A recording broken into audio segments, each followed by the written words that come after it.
नमस्कार, मैं कोमल। आप देख रहे हैं इनसाइडर लाइव। बिहार की राजनीति का रंग कभी लाल हुआ, कभी हरा तो कभी भगवा।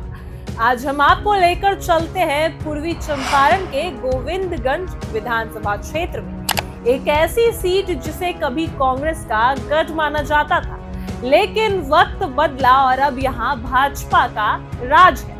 तो चलिए शुरू करते हैं गोविंदगंज विधानसभा की कहानी, जहां इतिहास, जातीय समीकरण, चुनावी नतीजों का खेल वाकई दिलचस्प। गोविंदगंज विधानसभा सीट का इतिहास 1952 से शुरू होता है। तब कांग्रेस का परचम लहराता था और 1967 तक कांग्रेस लगातार यहां जीतती रही। लेकिन वक्त बदला और 1980 के बाद कांग्रेस यहां दोबारा जीत नहीं सकी। 1980 के बाद इस सीट पर सत्ता की बागडोर अलग अलग दलों के हाथ में गई। जेडीयू, लोजपा, समता पार्टी, जनसंघ, यहाँ तक कि निर्दलीय उम्मीदवार भी जीतते रहे। अब तक इस सीट पर 18 चुनाव हुए, जिसमें कांग्रेस ने 7 बार, जेडीयू ने 3 बार, निर्दलीय उम्मीदवार ने 2 बार और बीजेपी, एलजेपी समेत कई दलों ने एक बार जीत दर्ज की। यानी गोविंदगंज का इतिहास किसी एक दल का मोनोपोली वाला नहीं रहा। यहाँ जनता ने हर बार नया फैसला लिया। इस सीट की राजनीति में एक परिवार का खास रोल रहा। 1995 में देवेंद्र नाथ दुबे विधायक बने। 1958 के उपचुनाव में उनके भाई भूपेंद्र नाथ दुबे विधायक बने। उसके बाद मीना त्रिवेदी लगातार 3 बार जीती, 2005 फरवरी और अक्टूबर और 2010 में। यानी गोविंदगंज में कई साल तक दुबे त्रिवेदी परिवार का दबदबा रहा। लेकिन राजनीति अस्थायी नहीं होती।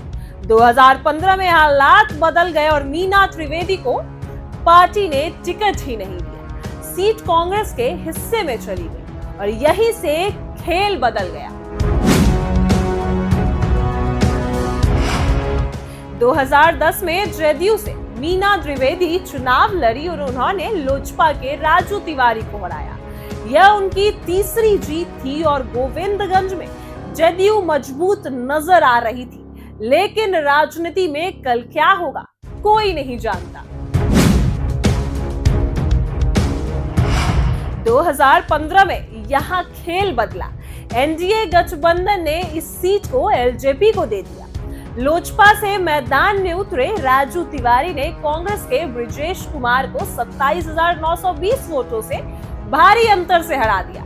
इस चुनाव में करीब 56% मतदान हुआ और खास बात यह रही कि महिलाओं ने पुरुष से ज्यादा वोट डाला। यानी जनता ने यहां परिवारवाद छोड़कर नए चेहरों पर भरोसा जताया।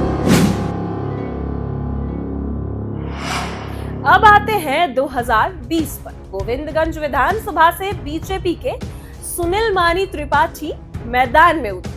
उनका मुकाबला फिर से कांग्रेस के ब्रिजेश कुमार से हुआ। वहीं परिणाम लगभग एक तरफा रहा। सुनील मानी त्रिपाठी ने 27,924 वोटों के अंतर से जीत हासिल की और इस तरह बीजेपी ने यहां अपना परचम लहराया। यानी लगातार 2 चुनावों में कांग्रेस के ब्रिजेश कुमार को करारी हार झेलनी पड़ी। गोविंदगंज विधानसभा सीट पर जातीय समीकरण बेहद अहम है और निर्णायक भूमिका निभाते हैं। यहाँ ब्राह्मण मतदाताओं का सबसे ज्यादा असर है। इसके अलावा भूमियार और मुस्लिम वोटर भी निर्णायक भूमिका निभाते हैं। लेकिन मुस्लिम मतदाताओं की जो संख्या है वह करीब 38,789 यानी 14.5% है। वहीं एसएससी मतदाता लगभग 11.4% है। ऐसे में कोई भी उम्मीदवार तभी जीत सकता है जब इन जातियों और समुदाय को साथ लाए। यही वजह है कि हर चुनाव में समीकरण नए सिरे से बनता और टूटता।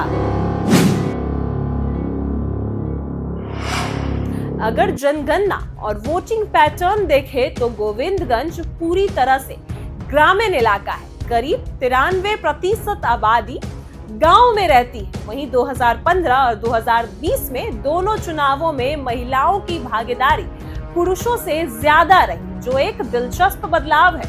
यही वोटिंग प्रतिशत भी अच्छा रहता है, 56% से ऊपर, यानी जनता लोकतंत्र में खुलकर हिस्सा लेती है।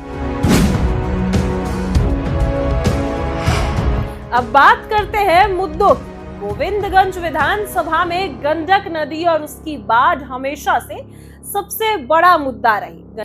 गंडक के दियारा इलाके में सड़कों की हालात खराब है, पुल पुलिये की कमी है और लोग आज भी परेशानी झेल रहे हैं। लेकिन कृषि, रोजगार और शिक्षा के सवाल भी यहाँ उठते हैं। लोग कहते हैं कि हर चुनाव में वादा होता है, लेकिन काम आधा अधूरा ही रह जाता है।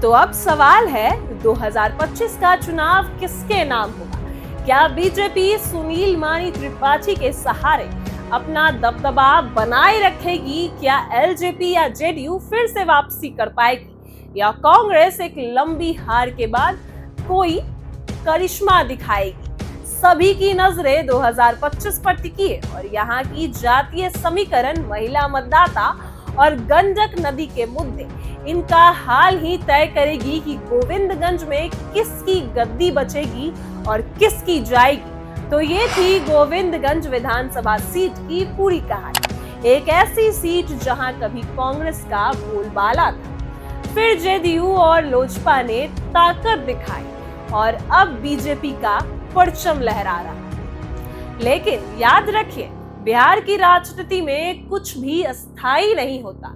यहाँ जनता हर बार नया फैसला सुनाती है। देखना है अगली बार किसे जनता अपना नेता चुनती है।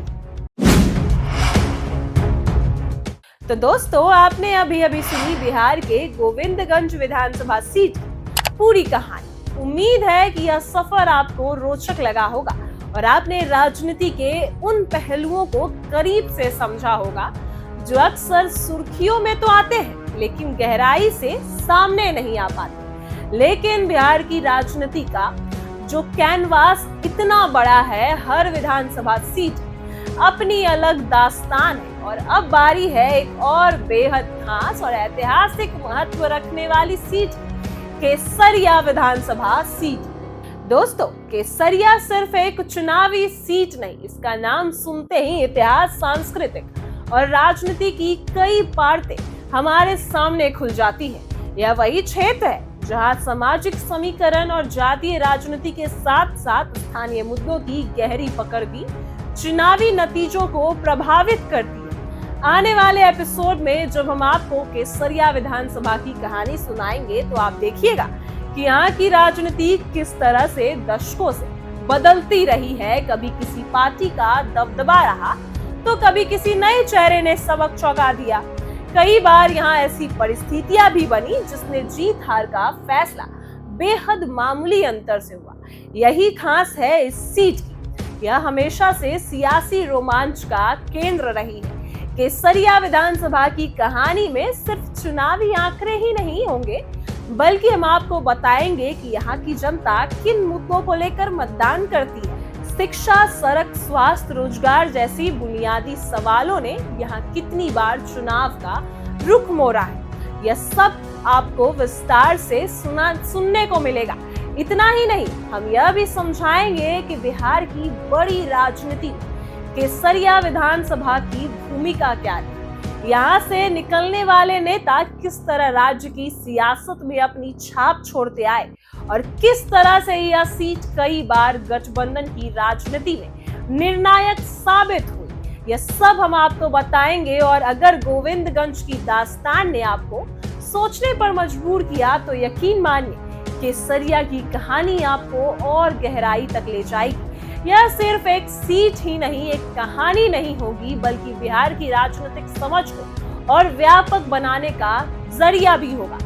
तो जुड़े रहिए हमारे साथ, क्योंकि अगले वीडियो में हम आपको लाने वाले हैं केसरिया विधानसभा सीट पूरी कहानी, जिसमें होगा चुनावी आंकड़े, रोचक घटनाएं, जनता के असली मुद्दे और राजनीति की वो चालें जो अक्सर पर्दे के पीछे से तय होती है। दोस्तों, अगर आपको हमारी यह प्रस्तुति पसंद आई हो तो इसे अपने दोस्तों और परिवार के साथ शेयर कीजिएगा, कमेंट में अपनी राय दें और चैनल को सब्सक्राइब करना बिल्कुल ना भूलें। आपका समर्थन ही हमारी सबसे बड़ी ताकत है और यही हमें आगे बढ़ने और आपके लिए ऐसी कहानियां लाने की प्रेरणा देता है। तो अब दीजिए इजाजत और तैयार रहिए अगले एपिसोड के लिए, जहां हम खोलेंगे केसरिया विधानसभा सीट की सियासी रहस्य और सुनाएंगे बिहार की राजनीति का एक और रोमांचक अध्याय और दास्तान।